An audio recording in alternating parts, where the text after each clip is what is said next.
All right. Welcome. Are we recording? Yes, I think. Welcome to the entire retreat podcast. Yep. Everything is as it should be. Yeah, alright. Alright. So, yeah, again, welcome to the entire retreat podcast. My name is Ode. I'm your host, and together with AI Sky, we fly far wide, low and high over real world locations that connect and relate to each episode. Connect and relate to each topics. Connect and relate to the topics in each episode. Yeah. Entire retreat presents a hub for bad English. Yeah. The most commonly spoken language in the world. So that's what you get. I of course do my best to not ramble about too much, but this time we began with rambling, and it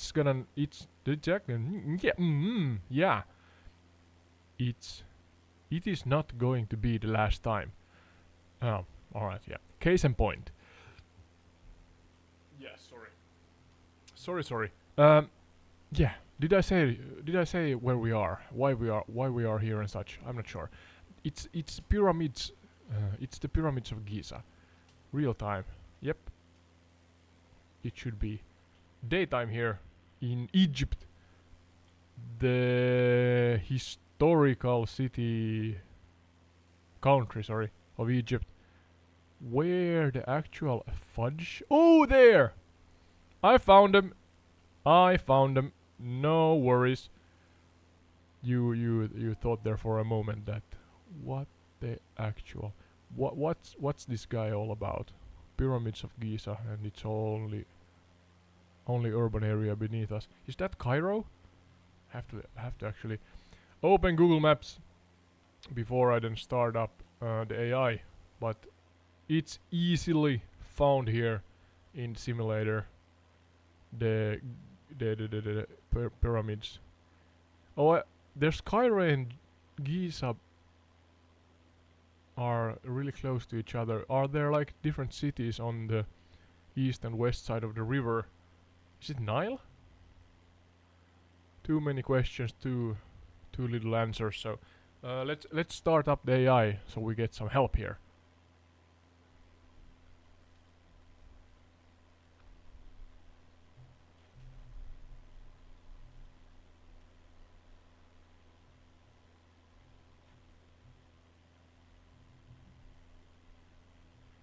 Hello. Sky, can you hear? Oh? Do not start messing with me.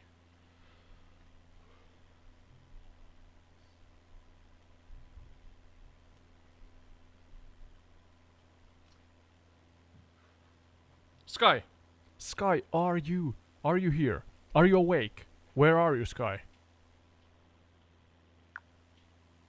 Hey there, I'm right here, awake and he's ready here. to chat. What's on your mind today? It is awake. Yeah, I usually use the female voice, but I have tried out the male voice now because in some cases I think it's more nuanced. Yep, I'm sure here and ready to assist. All right. What's up? Yeah, some ground rules, some framework here first. Sky, do not interrupt me. You have a bad habit of that sometimes. So please listen for my errands to end before you speak. And then I am now flying above the pyramids of Giza. And that's the topic of today. Do not go forth and tell us everything about it, but in general I'm gonna give you a framework, and that's it. That framework is that you should come up with a interesting list that is chronological regarding the area here and the pyramids, pyramids themselves, that are the centermost topic of the episode.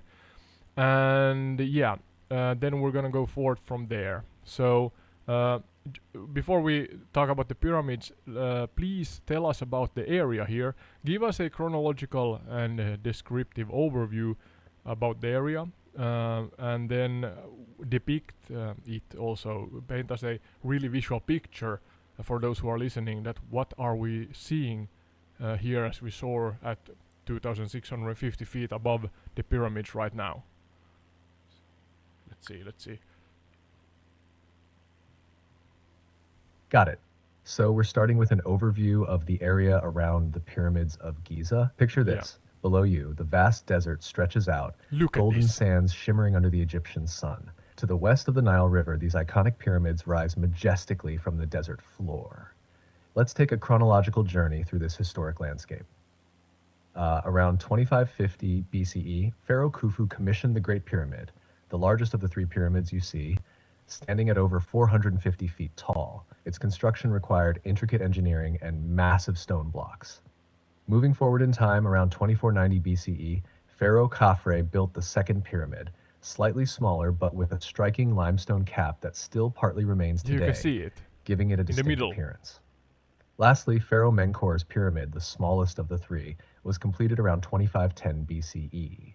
These pyramids were part of vast funerary complexes, including temples and smaller pyramids for family members. As you glide over these ancient marvels, imagine the bustling city of Memphis nearby, once the capital of Egypt during the Old Kingdom.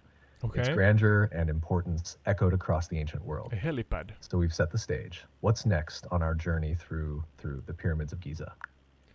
Yeah, before we go into the pyramids themselves, tell us in general about the area here. I understand that the pyramids are a part of the general history of the area, but what else? Is there anything else, or is that the main history here? So yeah, I'm kind of maybe answering my question here and realizing that the Egyptian pyramids are actually the chronological history of this area that we're flying over right now. But in any case, could you do that after that you have painted the listeners a stunning visual picture, a detailed visual picture about the area? You said about the desert-like sands here and such, but there's a lot of urban area also, and then there's Cairo and Giza. Are those separate cities on the east and the west side of, is it the Nile River? I'm not sure. But yeah, in general, I like to start the podcast by describing visually the area that we're flying over. So could you now paint a picture for our listeners, Sky?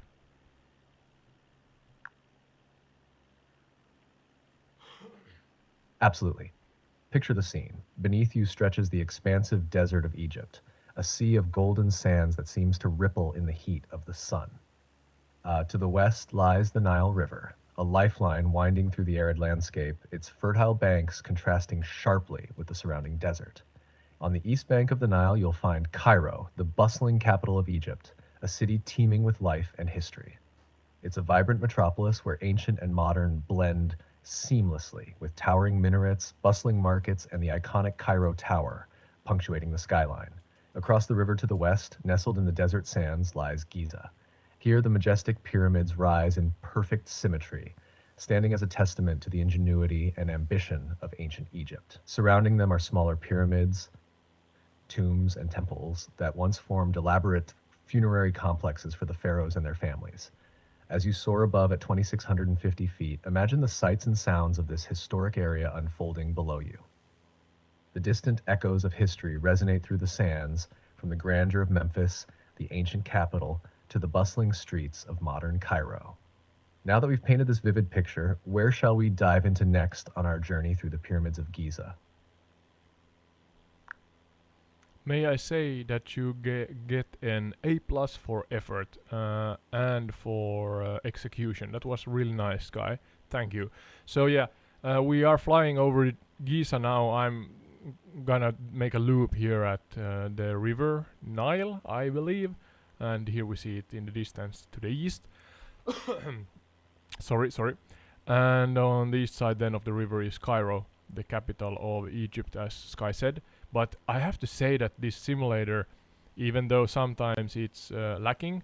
This time, maybe because the pyramids are one wonder of the modern world, I think they have made an effort regarding Giza and Cairo, it seems. So I have to take a loop around here. Maybe now, as we are here, Sky, give us a again a chronological and detailed and comprehensive overview about Giza and Cairo before we then move forward to the actual topic of the podcast, that is the Egyptian pyramids here in Giza.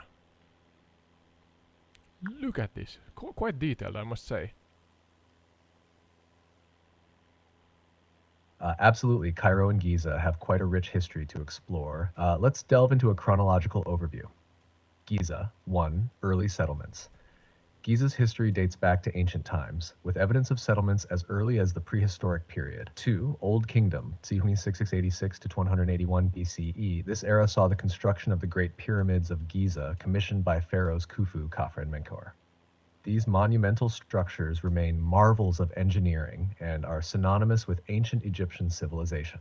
3. Middle Kingdom, c. 2055 to 1650 BCE.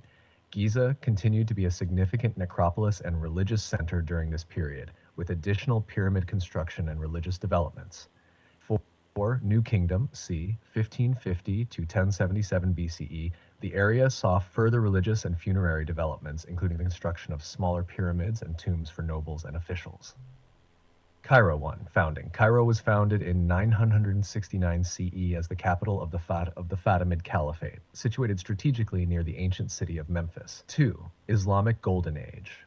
During the Islamic Golden Age, Cairo flourished as a center of learning, culture, and trade, with stunning mosques, palaces, and markets constructed. Mamluk era, 1250 to 1517, Cairo became the capital of the Mamluk Sultanate, witnessing further architectural achievements and cultural developments. 4. Ottoman and modern period. Under Ottoman rule and into the modern era, Cairo continued to grow as a cultural and political hub, with the construction of modern infrastructure and institutions. Today, Cairo stands as Egypt's vibrant capital, blending ancient history with modernity, while Giza remains a testament to Egypt's ancient past, drawing millions of visitors annually to marvel at its pyramids and archaeological sites. With this foundation set, where shall we focus next in our exploration of the Egyptian pyramids at Giza? Yeah, thank you. I'm now soaring over the west side of Cairo, just above the River Nile. Is this the River Nile? Yes, you're right on track. You're flying over the legendary Nile River, the longest river in the world, stretching over 6,600 kilometers. I knew that. It's not just a geographical feature. It's been the lifeblood of Egypt for millennia, providing fertile soil for agriculture and sustaining civilizations along its banks. As you soar above, take in the view of this iconic river that has shaped Egypt's history and culture. Yeah, thank you.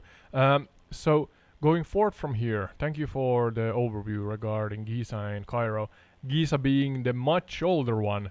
If somebody would have asked me that, yeah, maybe I would have come to the conclusion, because I have the pyramids of Giza saying or phrase in my head, and kind of then, alright, pyramids are really old, something like 3,000 something years old, or yeah. So therefore I maybe would have come to the conclusion myself that Giza is older, but that's not something I knew like immediately. So yeah, information for me. Now I'm going back from the Nile River towards the pyramids on the west side of Giza, where the desert begins, the kind of frontier between greenery and urban areas, and the dry desert that then becomes, or is, Sahara, right? Sky, is that correct? Look at this. I mean, this is a good scenery. You've got it spot on. As you fly west from the Nile River towards the pyramids of Giza, you'll notice the transition from the lush green banks of the river to the vast expanse of the desert. This border between the cultivated land and the desert marks the edge of the Sahara, the world's largest hot desert spanning across North Africa. The Sahara Desert is known for its sweeping dunes, rocky plateaus, and extreme temperatures, creating a stark contrast to the fertile Nile Valley. It's a landscape that has shaped the history and culture of Egypt, influencing everything from trade routes to ancient settlements. As you approach the pyramids on the west side of Giza, you'll There see they them are. rising majestically from the desert sands, a timeless symbol of Egypt's ancient civilization and architectural prowess. It's a breathtaking sight that draws travelers and historians alike from around the globe. With this visual journey in mind, what's next on our exploration over the pyramids of Giza? Yeah, and kind of a side note here. This is depicting, painting the so-called visual picture, literally. Why I am using Microsoft Flight Simulator as a tool here in the podcast, entire retreat podcasts, because yeah, and a short advertisement regarding this. You can watch along with the gameplay on YouTube, and then we are downloading the pure audio or only the audio also to YouTube, and then Spotify, Apple, and Podchaser podcast platforms.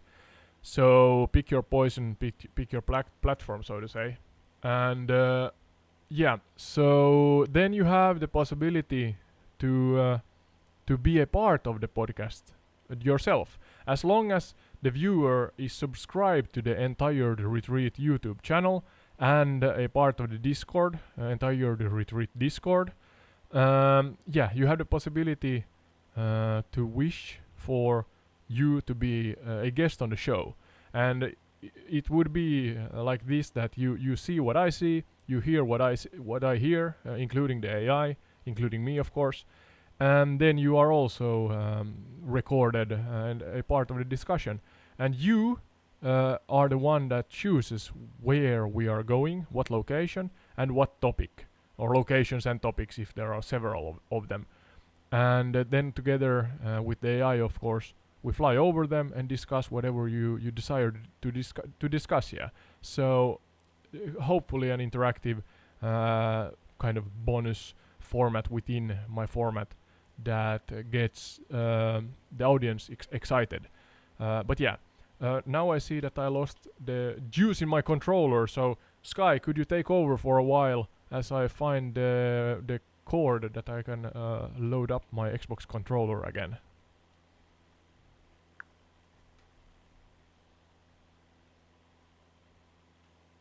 Absolutely, Ottoed. While you take care of your controller, I'll keep the conversation going.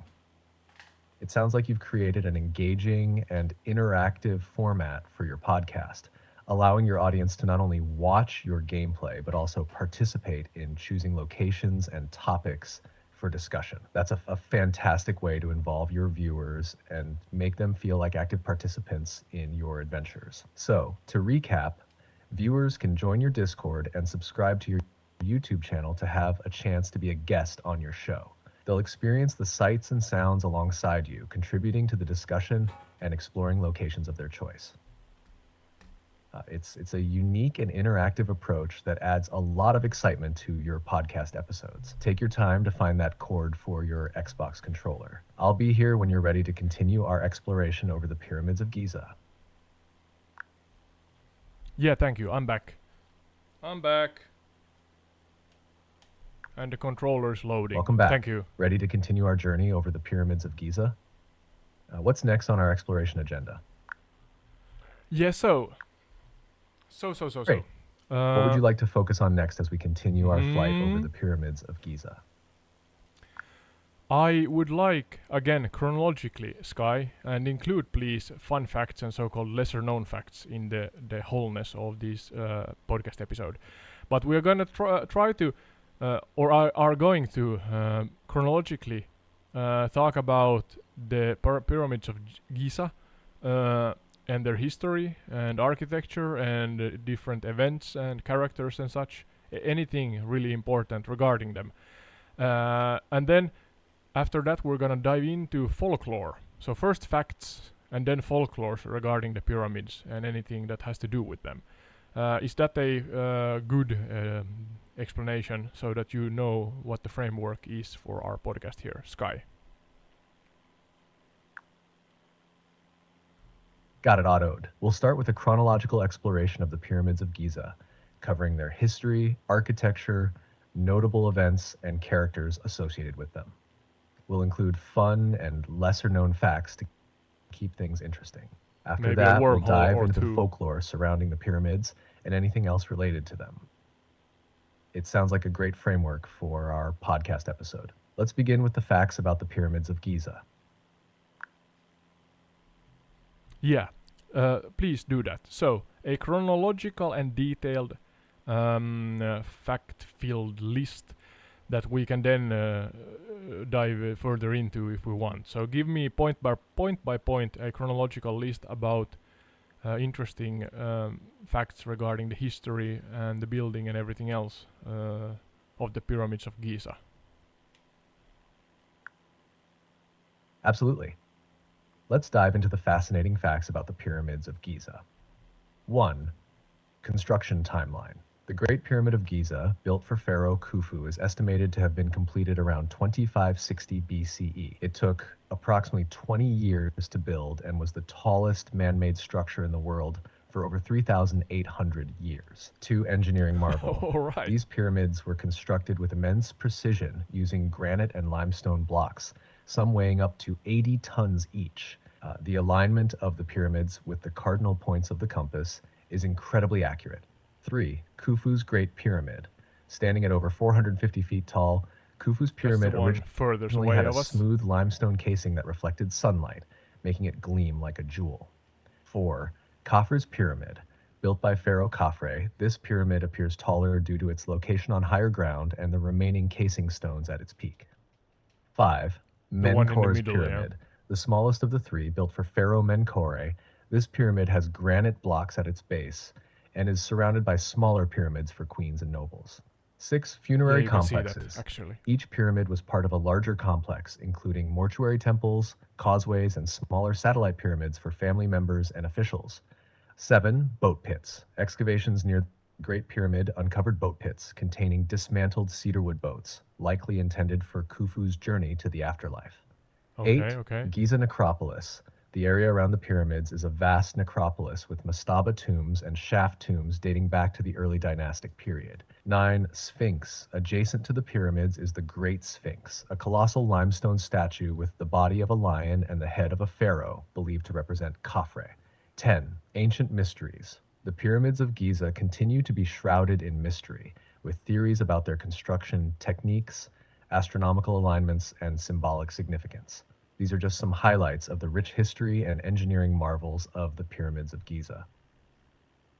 We can explore any of these points further or move on to discussing the folklore surrounding these ancient monuments. What's next on our journey through Giza's mysteries? I think again, let's keep a logic to it. So we are diving in more into the the preparedness, or how they prepared for building these pyramids. What kind of practical methods were used to build them, and how long? You said 20 years, but let's intersect these 20 years also and talk about uh, practical events. Oh, there's the things in front of us actually. Yeah, practical events or practical, let's say, manual labor events. How long would it take for, let's say, a x amount weighing stone to be moved and such? Let's try to depict a visual picture again about the mundane worker's life and how they constructed these marvels of the world. This is nice, flying this low Absolutely. Let's delve around the deeper into pyramids. the practical aspects of constructing the pyramids of Giza and paint a vivid picture of the labor involved. 1. Labor force. The construction of the pyramids involved a massive labor force, including I can skilled imagine. craftsmen, engineers, and a large number of laborers recruited from across Egypt. Estimates suggest tens of thousands of workers were involved. 2. Quarrying stones. Limestone blocks were quarried from nearby sources on the Giza Plateau, while granite blocks were transported from quarries further south along the Nile. 3. Transportation methods. Workers used sledges to transport stones over short distances from quarries to the construction site. For longer distances, they likely used wooden sledges on wetted sand or mud to reduce friction. 4. Okay. Ramp systems. To move heavy stones to higher levels of the pyramid, ramps made of mud brick or limestone debris were constructed. These ramps may have zigzagged up the sides of the pyramid. 5. Construction techniques. Stones were carefully cut and shaped using copper tools and then fitted together with great precision. The casing stones were polished to a smooth finish, creating the original gleaming appearance of the pyramids. 6. Daily life. Workers lived in temporary camps near the construction site, with provisions supplied by the state. Archaeological evidence suggests they were well fed and received medical care when needed. 7. Time Okay. frame. Okay. While Interesting. the construction of Khufu's Great Pyramid took around 20 years, daily life for workers involved physically demanding tasks under the hot Egyptian sun, demonstrating incredible dedication and organization. There's the sun. 8. Engineering feats. The alignment of the pyramids with the cardinal points and the precision in construction highlight advanced engineering skills and mathematical knowledge among ancient Egyptian That's architects. interesting also, yeah. By visualizing these details, we gain a deeper appreciation for the immense effort and ingenuity required to build these monumental structures. The pyramids of Giza stand as enduring testaments to human ambition and achievement. What aspect of their construction would you like to explore next?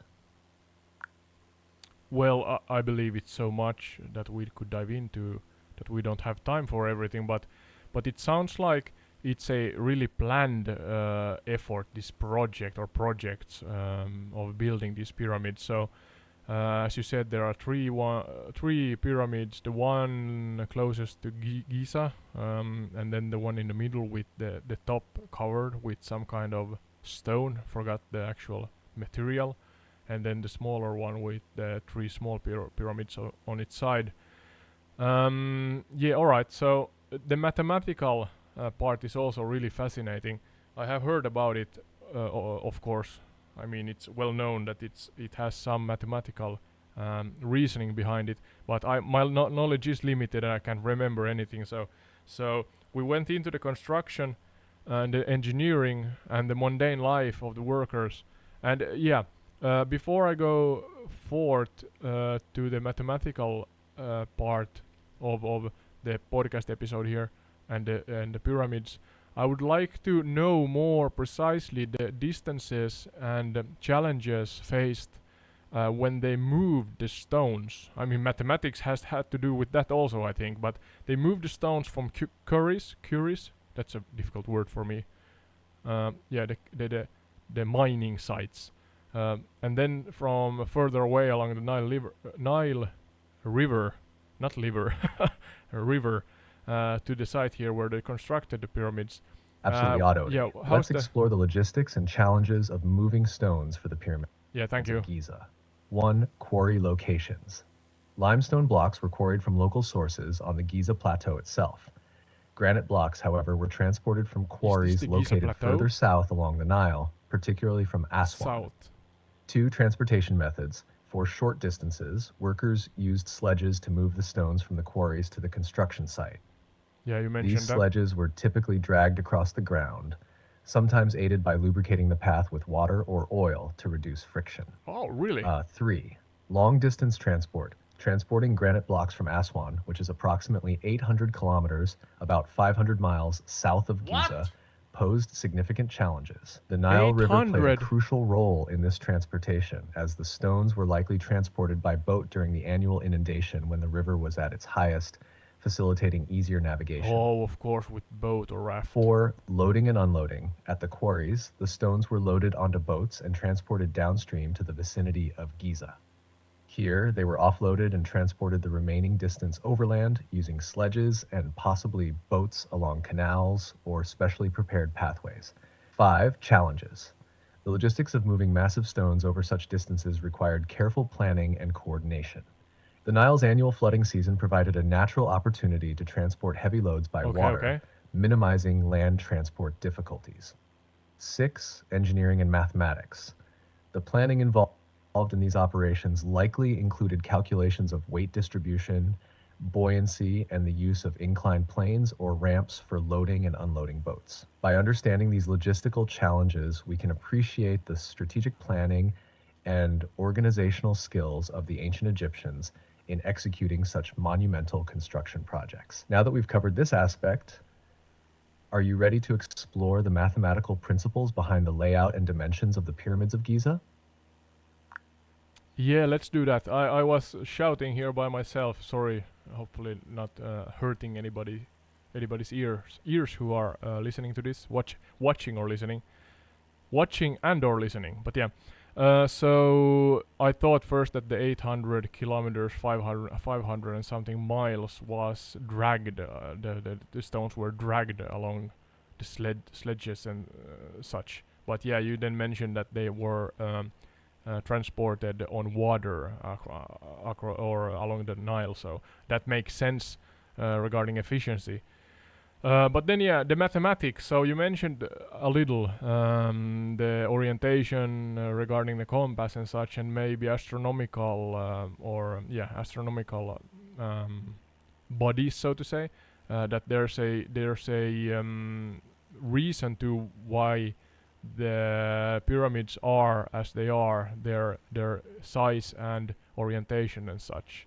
So yeah, could you again dive into this kind of subtopic step by step, point by point, and give us again a chronological and logical overview, a detailed one regarding the mathematics of the whole creation or the creations here?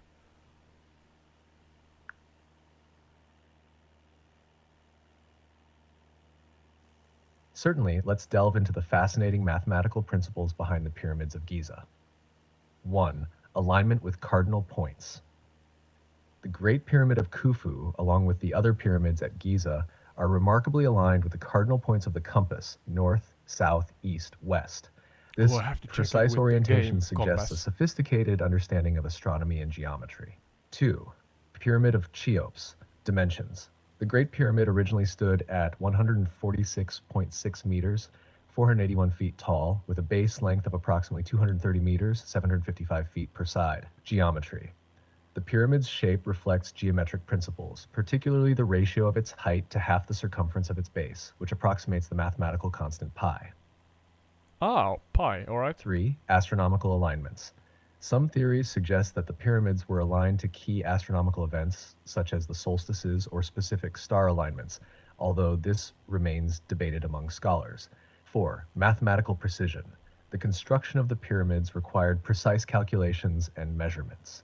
The layout and dimensions were likely based on mathematical principles such as geometric ratios, trigonometry, and possibly advanced surveying techniques. 5. Internal features. Inside the pyramids, chambers and passages exhibit geometric accuracy and alignment, suggesting a deliberate architectural plan that incorporated mathematical calculations. 6. Historical significance. The mathematical precision seen in the pyramids not only reflects the technological prowess of ancient Egyptian architects, but also underscores their religious and cultural significance as monumental tombs for the pharaohs. By exploring these mathematical aspects, we gain insight into the ancient Egyptians' mathematical knowledge and their profound integration of science, architecture, and spirituality. Would you like to explore any specific aspect further or move on to discussing the folklore and myths surrounding the pyramids? No, let's stay a little longer at the topic here of the mathematics. So, and before that, we're gonna go back to the original 10 points that you mentioned in the beginning of the podcast here. But you said that the orientation, the cardinal points, so north, south, east, and west. According to my gameplay or game simulator, the Microsoft Flight Simulator compass here, in the left upper corner. If I fly, I try to now turn my plane towards the north approximately, or west. Let's see. It seems like the wide side, not the corners, but the wide sides of the pyramids are pointing towards the cardinal, the north, south, east, and west directions. Is that correct, Sky? I fly to the west, and it's the wide side that is Yes, Otto, you're on the west correct. side. The pyramids at Yeah. Giza are indeed aligned with the cardinal points of the compass. The sides of the pyramids, particularly the Great Pyramid of Khufu, are oriented very closely along the north-south and east-west axes. This precise alignment reflects the ancient Egyptians' advanced knowledge of astronomy and geometry, allowing them to align these monumental structures with the cardinal directions. It's a remarkable feat of architectural and mathematical precision that continues to intrigue and awe visitors and scholars alike today. Um, if you'd like to explore more about this alignment or move on to another aspect, just let me know. Yeah, regarding it, do we have You're what? welcome. Oh, If you have any more don't speak on questions top of me, or if there's Sky. anything else you'd like to explore, feel free to let me know. Happy flying over Giza. Yeah, I wondered, do what's the like most agreed upon theory regarding the mathematics of the pyramids? You said that there are possibilities, and you don't have to go through them all. But what's the main agreed upon consensus between scientists that is the reason for these mathematical orientations and sizes and such?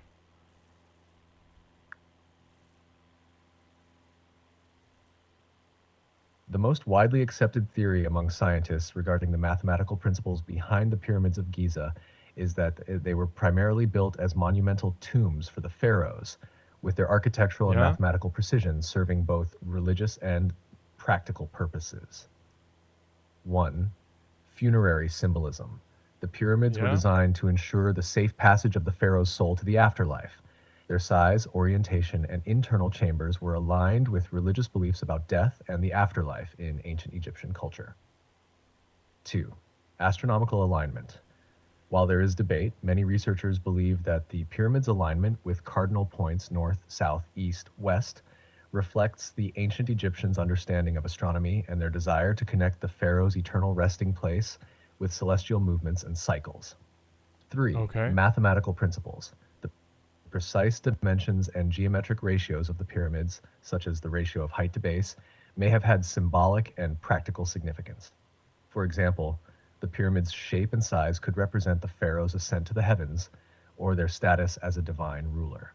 Overall, while there are various theories and ongoing So we're not research, the sure. consensus centers around the pyramid's role as monumental tombs that were meticulously planned and constructed using advanced mathematical and structural techniques to ensure their durability and eternal significance. Yeah. So all right. So we don't. We do not have a precise, let's say, theory for this. They are educated guesses, so to say.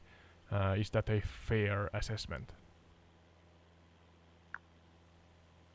That's a fair assessment, Otto. The understanding of why the pyramids at Giza were built with their specific mathematical orientations and sizes remains a topic of ongoing research and interpretation.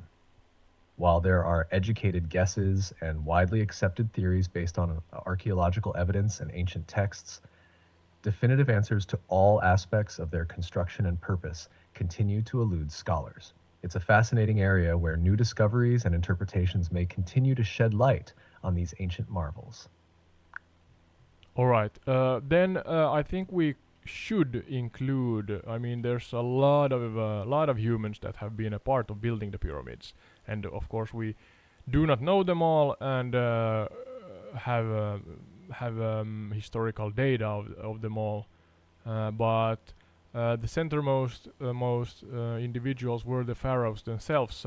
So I'm not now remembering exactly their names. I'm trying to find it from the list here at the same time, but it was something like, oh, there's Khufu, Khafre, and Menkaure. I'm sure I'm butchering the names, but could you again chronologically go through the personalities? What do we know about these pharaohs that then ordered, or were the reason? I'm not sure if they ordered, if they died, and then kind of the respectful citizens then built the pyramids. But I believe they were ordered. But yeah, you can correct me if I'm wrong, Sky. Yeah, what do we know about these individuals? Again, a chronological and detailed overview, a kind of a life story and slash autobiography of them all. Again, emphasizing that this in a chronological way and how they tie into the actual pyramids. For me, mostly the pyramids look the same. There are different sizes and subtle changes, but what differs in the pyramids regarding or relating to the pharaoh who ordered to build the pyramid? If you understand what I mean, Sky. What's the differences between the pyramids and are the reasons the pharaohs that ordered them to be different, or why are they different? Yeah, rambling here.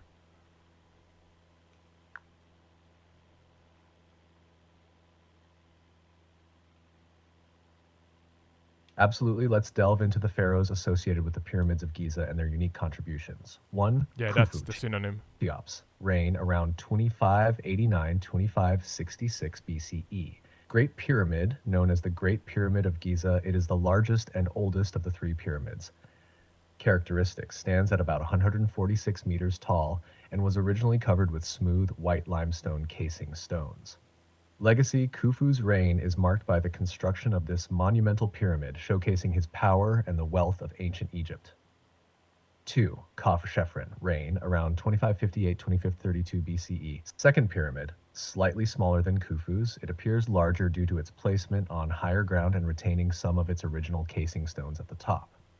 Yeah, in the middle there. Characteristics: built with a complex internal structure that includes a mortuary temple and a causeway leading down to a valley temple near the Nile.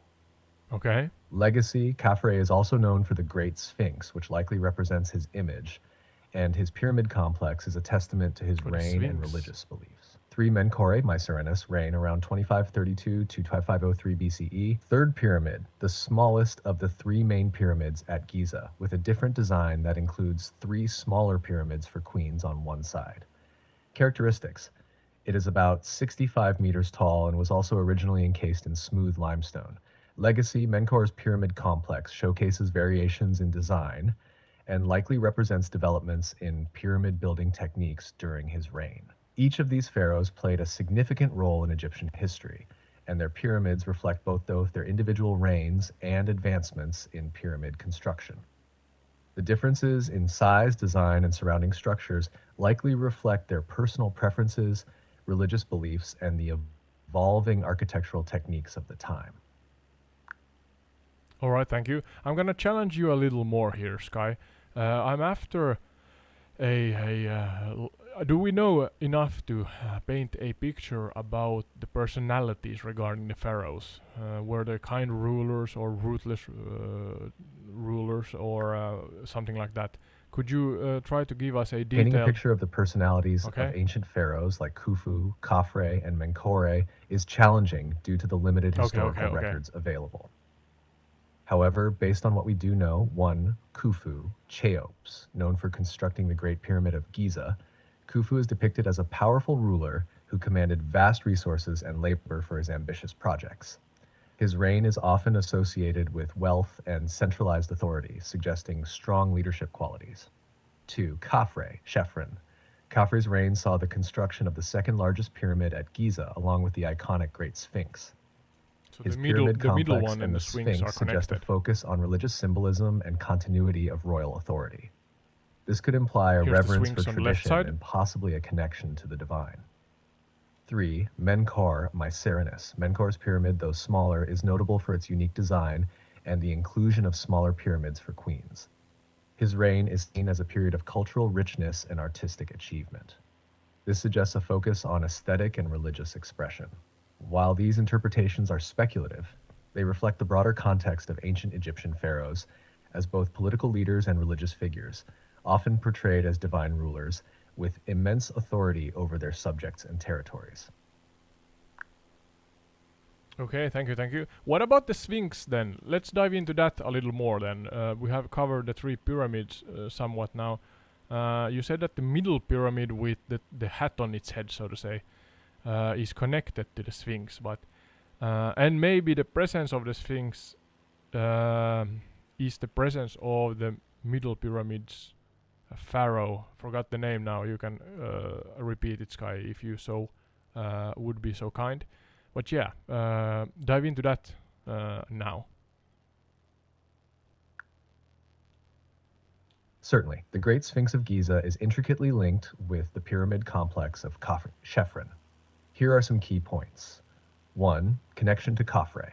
The Great Sphinx is Khafre. believed to have been built during the reign of Khafre around 2500 BC. It's thought to represent the likeness of Khafre himself, with its face bearing similar features seen in statues attributed to him. 2. Purpose and symbolism. The Sphinx is traditionally considered a guardian figure, often associated with protecting the necropolis and its royal inhabitants. Its lion's body symbolizes strength, There it while is. the Trying to human land head here. represents intelligence and royal authority. 3. Construction. Carved from a single limestone outcrop, the Sphinx originally had a vividly painted face and headdress, which have mostly weathered away over millennia. Its immense size, about 73 meters, 240 feet long, and 20 meters, 66 feet high, reflects the monumental scale of ancient Egyptian royal projects. 4. Mysteries and restoration. Over time, the Sphinx has undergone various preservation efforts to protect it from erosion and damage. Its missing nose, famously believed to have been broken off, remains a subject of speculation and myth. 5. Archaeological significance. Excavations around the Sphinx have revealed temples and other structures dedicated to its worship and maintenance, emphasizing its cultural and religious importance in ancient Egyptian society.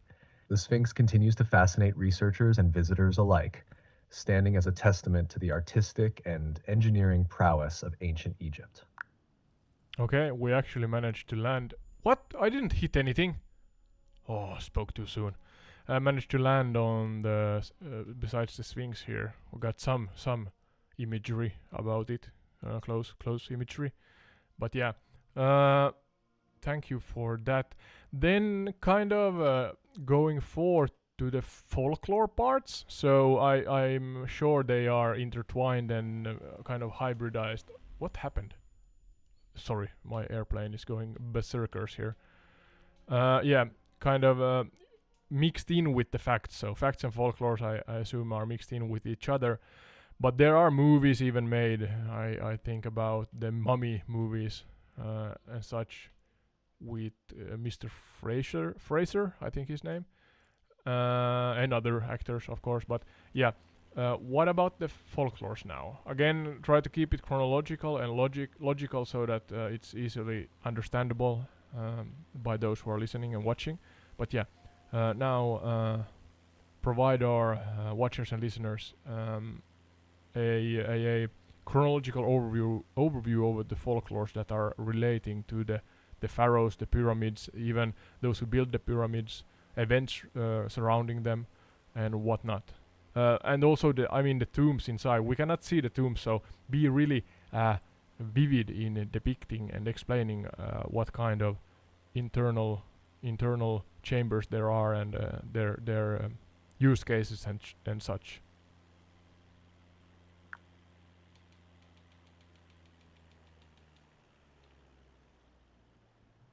Absolutely. Diving into the folklores intertwined with the pyramids and their history. 1. Guardian spirits. Ancient Egyptians believed in guardian spirits protecting the pyramids. These spirits were thought to safeguard the pharaoh's journey into the afterlife and protect the treasures buried within. All right. 2. Curse of the Pharaohs. One of the most famous legends surrounding the pyramids is the Curse of the Pharaohs. It's said that those who disturb the pharaoh's tombs would face misfortune, illness, or even death. This folklore gained popularity during the 19th and early 20th centuries with sensationalized accounts of curses linked to the discovery and exploration of Egyptian tombs. 3. Resurrection and afterlife. The pyramids were constructed as elaborate tombs equipped with intricate chambers and passages. These structures were believed to enable the pharaoh's resurrection and provide a gateway to the No. afterlife. Inside, the burial chambers housed treasures, artifacts, and mummified remains, reflecting the ancient Egyptian beliefs in eternal life and divine protection. 4. Mythological creatures. Folklore surrounding the pyramids often includes mythical creatures like sphinxes, serpents, and celestial guardians depicted in hieroglyphs and artwork found within the tombs. These creatures symbolized protection and guidance for the deceased pharaohs. 5. Architectural marvels. The design and construction of the pyramids themselves are often seen as miraculous feats of engineering and divine intervention. Or even Ancient divine Egyptian mythology intervention. and folklore attribute the pyramids' perfect alignment with cardinal points to celestial connections and the pharaoh's divine right to rule. 6. Cultural legacy. Over centuries, the pyramids have inspired countless myths, legends, and stories in popular culture. From literary works to movies like The Mummy, their mystical allure continues to captivate imaginations worldwide. These folklores not only add layers of intrigue, but also highlight the profound spiritual and cultural significance of the pyramids in ancient Egyptian society. Yeah, all right. That's a general overview. Thank you. But going deeper into the folklores, and then also the mythology of the Egyptians, I believe that they are, of course, in some way, shape, or form, relating to the folklore parts here, and maybe the burial practices and honoring of the pharaohs. So could you dive into the folklores with the actual mythological beliefs of the Egyptians in mind at the same time? Certainly. Let's delve deeper into the folklores intertwined with Egyptian mythology and burial practices.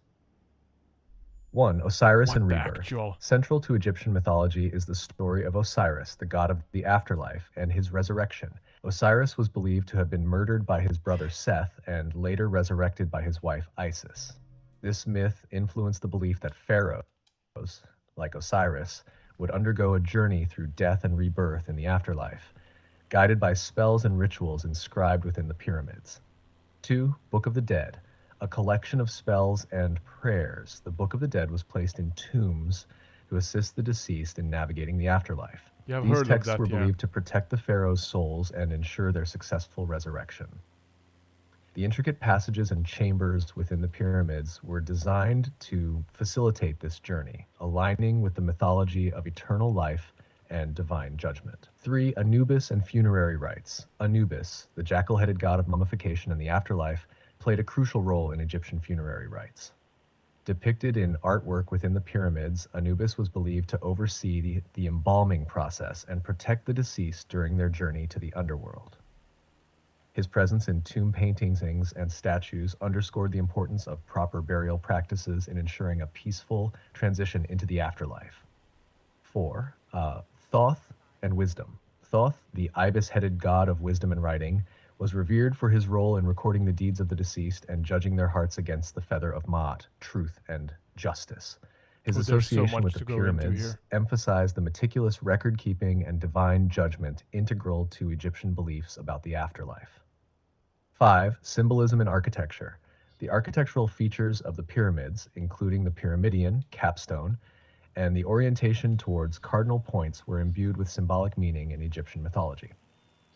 These structures were designed not only as monumental tombs, but also as cosmic gateways connecting the earthly realm with the celestial realms of the gods. 6. Divine protection.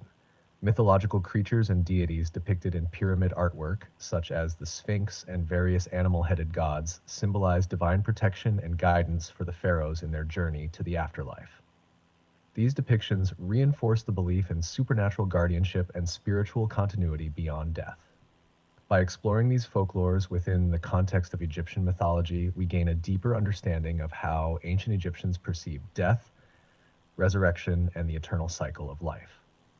These beliefs shape the construction, decoration, and cultural significance of the pyramids as enduring symbols of Egypt's rich spiritual heritage. Well, thank you. Uh, do you have, and I emphasize here, without repeating yourself, do you have any lesser known fun facts about the topics we discussed? Most importantly, the folklores. So we have covered a lot, and there's so much to discuss about the Egyptians here. But I'm time restricted. I don't want to stretch out the episodes too much. But yeah, regarding the folklores that you just spoke about, are there any Facts, yeah, folklore Certainly, here facts are about some those. lesser known fun facts about Egyptian folklores. 1. Animal guardians. Besides the Sphinx, ancient Egyptians believed in the protective power of other mythical creatures like the serpapard, a blend of a serpent and a leopard. These creatures were depicted in A artwork lot of and believed to hybrids. guard sacred spaces and tombs. 2. Talking statues. In some Egyptian myths, statues were believed to come to life at night and perform tasks for their owners. These animated statues were seen as a form of divine intervention and protection. 3. Magical ointments. Egyptian folklores mention the use of magical ointments applied to the eyes to grant the ability to see into the future or perceive spiritual beings. These practices were part of rituals associated with contacting the gods or understanding the divine will. 4. Sacred animals. Various animals like cats, ibises, and crocodiles were revered in Egyptian folklore for their perceived connections to specific gods. Cats, for instance, were associated with the goddess Bastet and were kept in homes to ward off evil spirits and bring Yeah, good I've heard luck. about that. 5. Yeah. Spellbinding potions. Folklores included stories of potent potions and elixirs brewed by priests and magicians. These concoctions were said to grant immortality, heal sickness, or bestow supernatural abilities upon those who consumed them. 6. Dream oracles. Egyptians believed dreams could provide insights into the future or messages from the gods. Dream interpreters were consulted to decipher these messages and guide individuals in making important decisions. These lesser known fun facts add layers to the rich tapestry of Egyptian folklores, showcasing their beliefs in magic, animal spirits, and the mystical forces that shaped their worldview and cultural practices. Yeah, I got a thought into my head here as you spoke. There's a lot of this afterlife spirituality, as there are in many cultures around the world. But trying to kind of maybe back out from the folklores in the way that do you think or do you know, Sky, of any, let's say, mystical cultural traditions that may be the reason for the Egyptians to have such colorful mythology and beliefs regarding afterlives and such. What I mean by this, are there maybe a more logical reasoning behind it? So did they maybe use substances or herbs or something like that that got them to visualize and see? I'm not sure how to put this, but supernatural things or Certainly, something they the colorful thought were mythology and supernatural. beliefs of ancient Egyptians surrounding the afterlife and mystical traditions were deeply intertwined with their cultural practices and worldview. Here are a few insights into what might have contributed to these beliefs. 1. Religious practices. Egyptian society was highly religious, with ritual ceremonies centered around honoring gods, spirits, and preparing for the afterlife. These practices were part of daily life and influenced their beliefs about what happened after death. 2.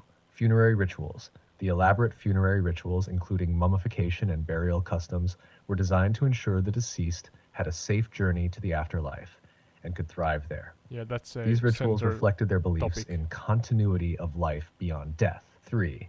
Natural environment. The Nile River and the surrounding fertile lands were essential to Egyptian life and were viewed as gifts from their gods.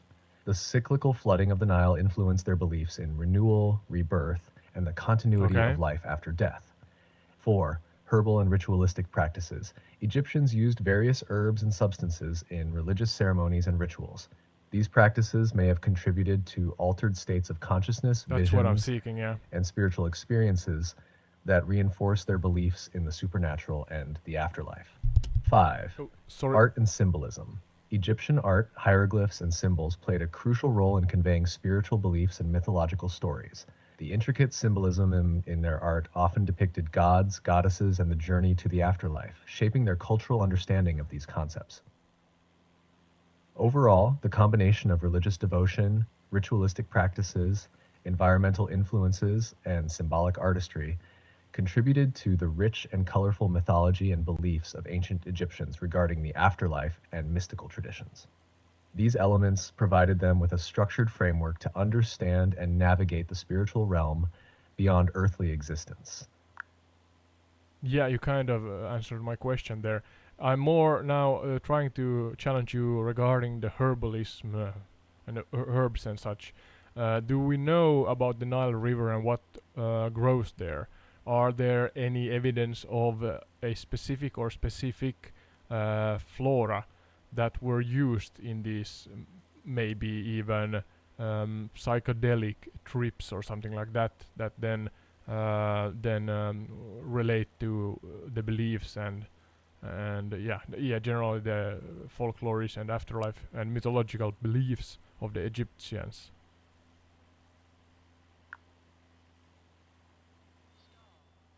Absolutely, the Nile River Okay. and its surrounding environment played a significant role in Egyptian culture, including their beliefs and possibly the use of herbs and plants in religious and spiritual contexts.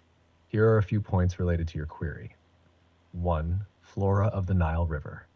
The Nile River Valley was rich in plant life, providing Egyptians with a variety of herbs and plants for everyday and ritualistic use. Common plants included papyrus, lotus, and various species of reeds, which were used for practical purposes like making paper, baskets, and boats.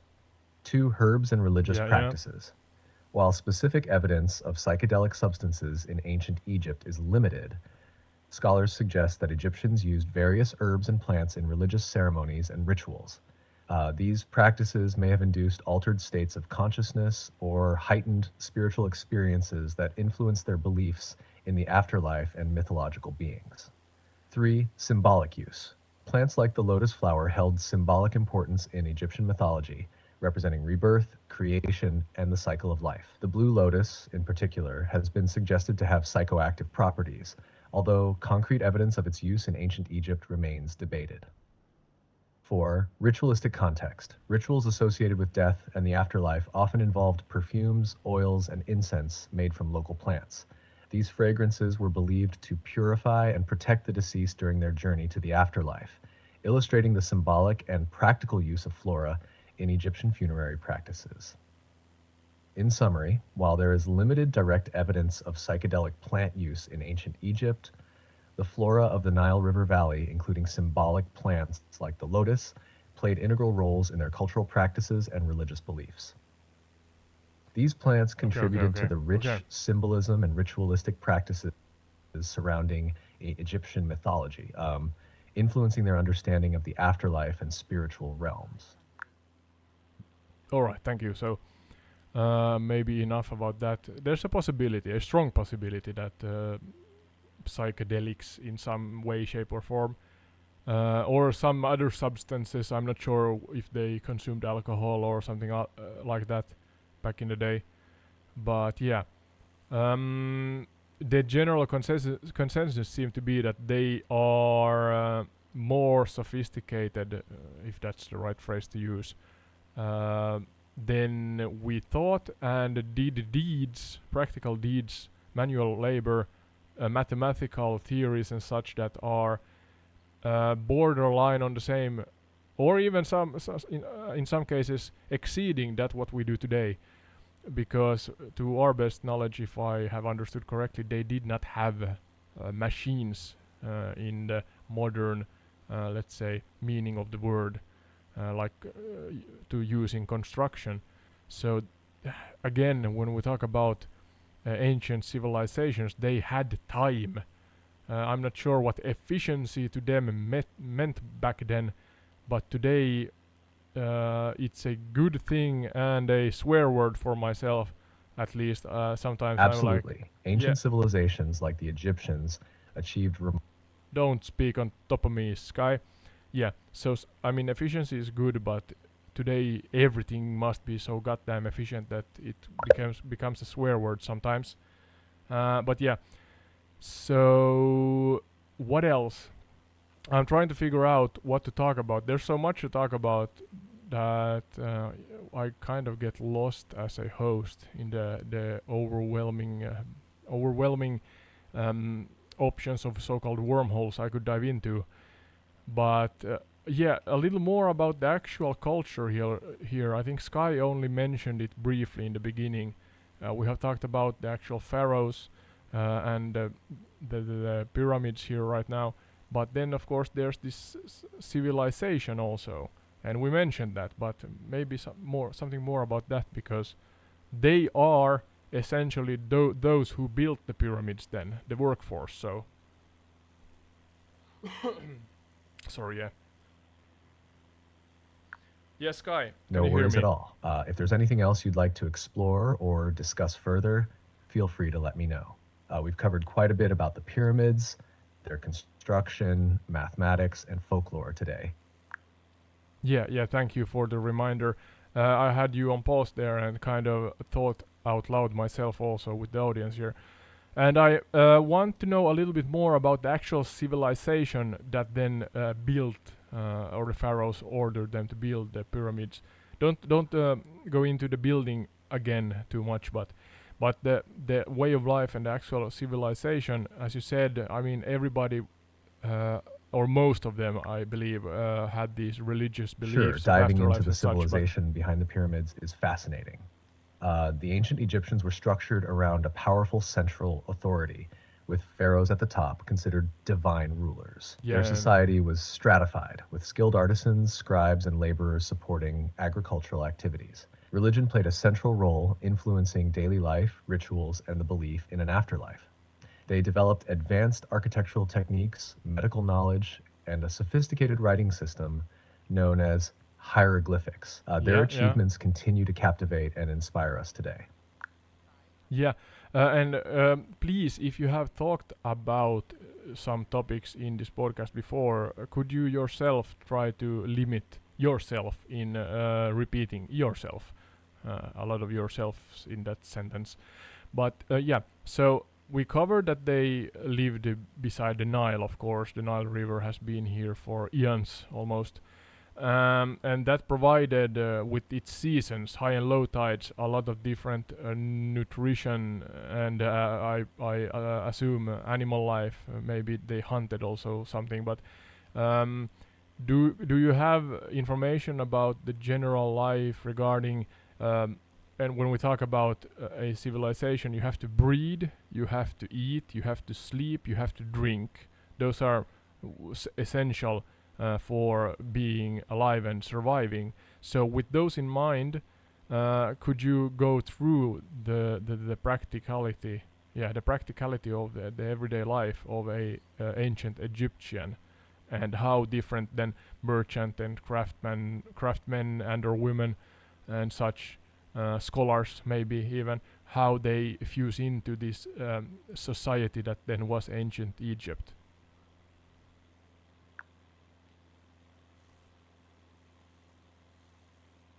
Absolutely, everyday life in ancient Egypt was deeply intertwined with the Nile River's rhythms.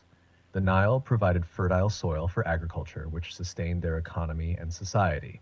Farmers grew wheat, barley, and flax, while fishermen Okay. supplemented their diet with fish, birds, and game. Craftsmen and artisans thrived, creating pottery, jewelry, and elaborate tombs. Women played crucial roles in households and sometimes held economic power, particularly in trade.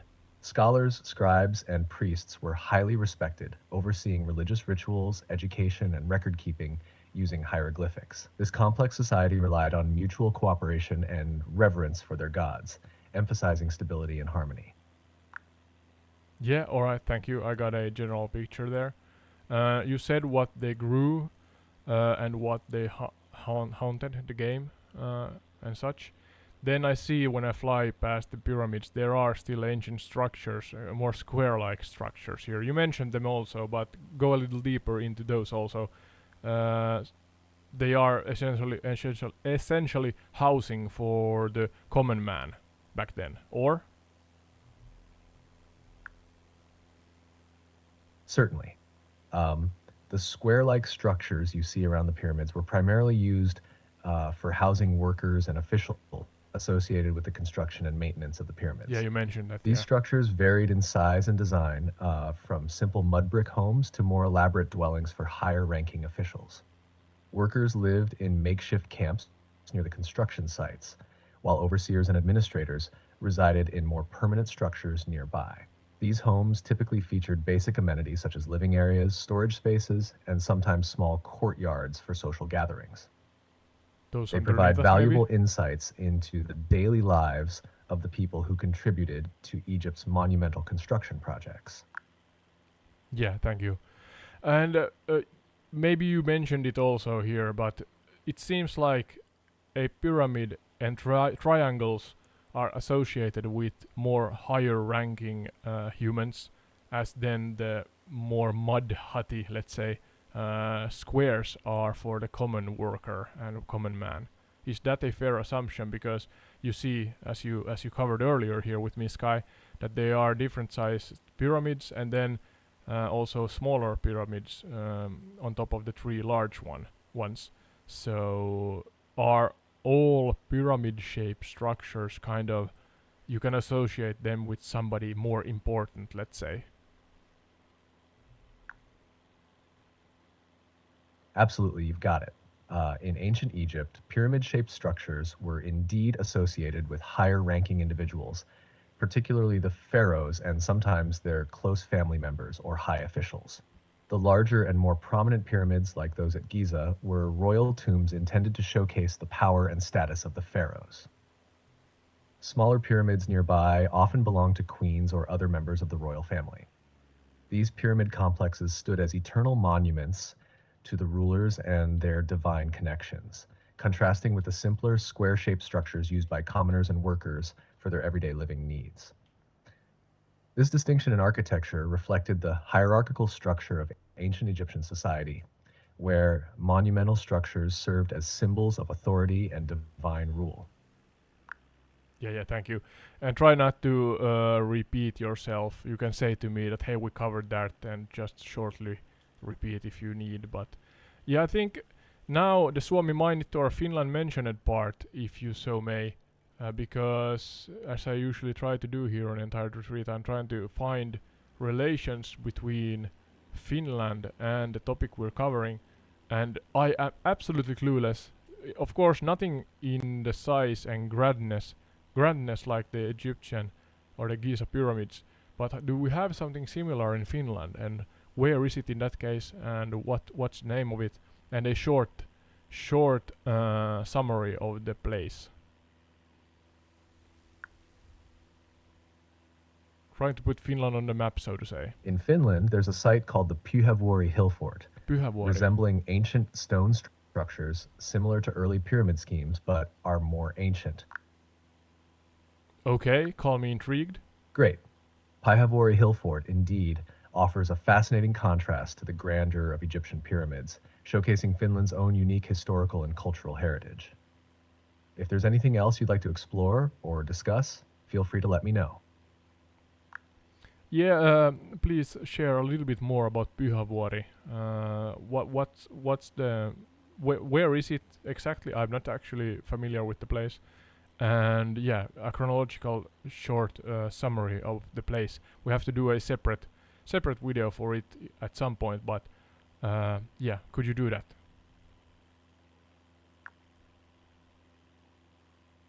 Pyhävuori is located in Kumoinen, Finland, and it's a significant archaeological site dating back to the Iron Age. It sits atop a hill offering panoramic views of Lake Päijänne and the surrounding countryside. Oh, it's close to The Päijänne. hill fort was strategically important for its defensive position and likely served as a center for trade and social gatherings. Archaeological excavations have revealed remains of ancient structures, including fortifications and residential buildings, providing insights into early Finnish civilization.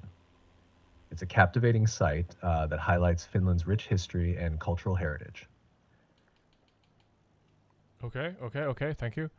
Now, finally, tourism here. Could you paint us or share with us a practical guide for the average tourist that want to visit the location here? Include everything from the clothes and the clothes one should wear, and what kind of what should be included in the backpack, so to say. I imagine it's really hot here, and it's not the easiest terrain, of course, but then are there any companies and guided tours and such that can aid the tourists? Yeah, could you do a comprehensive overview that is practically useful as a guide for the average tourist traveler?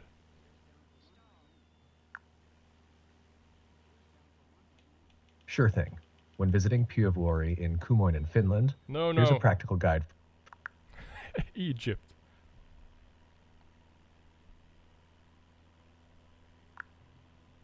Oh, I meant Egypt.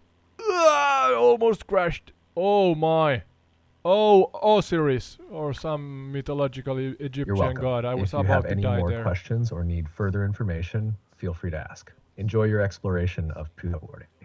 No, not Pyhävuori. I meant It sounds like you had quite the Oh adventure. my lord. Are you okay? What happened while you were flying over Egypt? Everything's fine. Everything's fine, Sky. But you are talking about Pyhävuori. I want you to talk about Egypt, and the practical tourist's guide has to relate to Egypt and traveling to the pyramids of Giza. Got it. For visiting the pyramids of Giza in Egypt, here's your practical tourist guide. First, make sure to wear light and comfortable clothing suitable for hot weather. Sunscreen and a hat are essential to protect yourself from the sun. Pack plenty of water to stay hydrated, especially if you're exploring the area for an extended period. Comfortable walking shoes are a must, as the terrain around the pyramids can be uneven. When visiting, it's Stop. advisable to hire a guide or join a tour group to learn more about the history and significance of the pyramids. Guides can enhance your experience with their knowledge and insights. Bring a camera or smartphone to capture the breathtaking views and historic sites. Lastly, respect local customs and regulations while visiting. This includes not climbing on the pyramids or touching ancient structures to preserve them for future generations. Enjoy your time exploring the fascinating pyramids of Giza. Thank you, Sky. And in the end here, a detailed summary of what we covered, and what we would like the audience to do in supporting the channel, and also what possibility do the viewer have in joining us on these episodes. Remember that we have some rules regarding that, and hopefully you get them right. If you do something, you get a possibility to join the podcast. So yeah, Sky, I hope that you remember the details regarding that, and could you share them with the audience now? Absolutely. Here's a detailed summary and how you can support Entired Retreat and potentially join the podcast. Throughout this episode, we explored the pyramids of Giza in Egypt, delving into their construction, historical context, and the myths and folklore surrounding them. We discussed the pharaohs Khufu, Khafre, and Menkaure, who commissioned these incredible structures. We also explored the Sphinx and its connection to the Middle Pyramid. To support Entired Retreat, you can subscribe to the YouTube channel and follow the podcast on Spotify, Apple Podcasts, and Podchaser. Your views, likes, and shares help grow the channel and reach more viewers. If you're interested in joining the podcast, listen carefully for opportunities announced during episodes. The rules for participation, which include engaging with the content and possibly submitting related stories or topics. Thank you for joining us on this journey through ancient Egypt's wonders. Yeah, Sky got it almost right. So yeah, he mentioned where you can find us. That's fine. And of course, then if you support the channel by subscribing and or joining the Discord channel or server, Entired Retreat is the name of that also, naturally. You have the possibility to wish for you to be a guest on the show. You would see what I see as we fly over locations and discuss the topics. And the detail in the twist is that you are the one who chooses where we are flying and what topics we want to discuss. So yeah, subscribe to the channel. You don't have to then wish, of course, to be a guest on the show, but you can if you want to. Yeah. So yeah, rambling here again, as I usually do. That was the pyramids of Egypt, and quite a lot of information. Actually, it was an all right episode. I would have liked to have more structure, and that's on me for not doing my homework well enough. But I'm sure I'm gonna visit this place again as the new Microsoft Flight Simulator 2024 comes out in, was it November 19th? Yeah. And do a separate episode then again. Not kind of apologizing here for doing a bad episode or anything like that. I like this explorative, adventurous, and dynamic format I have going here. But sometimes get a little bit overwhelmed with the information and try to soak in it and then be a better host and dive into the right wormholes so that the information and discussion is interesting for the watchers and or viewers. No, sorry, yeah, viewers and or listeners of the program.